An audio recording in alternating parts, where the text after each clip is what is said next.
subscribe and click the bell icon to turn on notifications.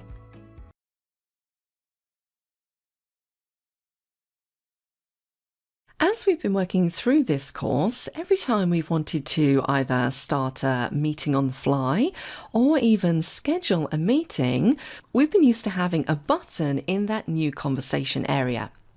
So if I click new conversation at the bottom here, up until this point, we've had a little camera icon in here, which allows us to quickly start a meeting. But with the latest Teams update for 2021, it appears that Microsoft has now removed that button from the conversation area. What we have instead is a larger button at the top of the screen. And you'll find this button in both Team channels and also in the calendar as well. So if you cast your eyes to the top right-hand corner of the screen, this is where you'll now find your Meet Now button. So if I want to just very quickly start an ad hoc meeting, an unscheduled meeting, I can click on the Meet button.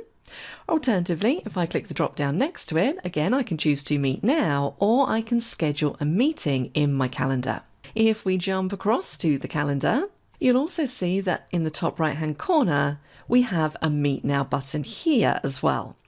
So if I click Meet Now, I get a couple of different options.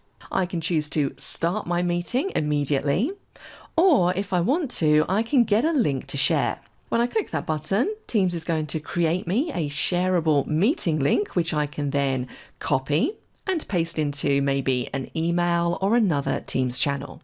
I also have an option here to share directly via an email, and if I click this, it's going to create an email for me in Outlook that contains this link. And just to carry on this theme of Outlook integration, if we jump across to Outlook, what you'll also notice is that if we go to the calendar, we have a couple of new buttons in here as well. So on that Home tab, we have a Teams meeting group, and you can see that we can choose to meet now from here to start an instant Teams meeting, or we can schedule a meeting ahead of time.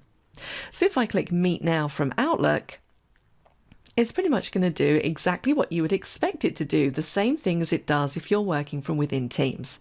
I can give my meeting a name, I can choose if I want my camera turned off or on, and then I can click Join Now to jump straight into an ad hoc meeting.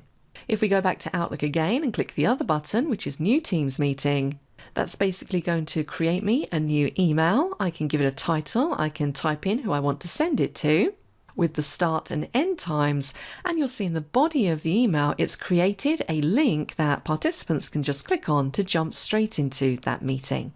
So a couple of changes there with regards to where the Meet Now button is located, and also we have those additional Outlook integration options. If you're not a subscriber, click down below to subscribe so you get notified about similar videos we upload. To get 4 free courses in Excel, QuickBooks, Microsoft Project, and Photoshop, click over there. And click over there to see more videos from Simon Says It.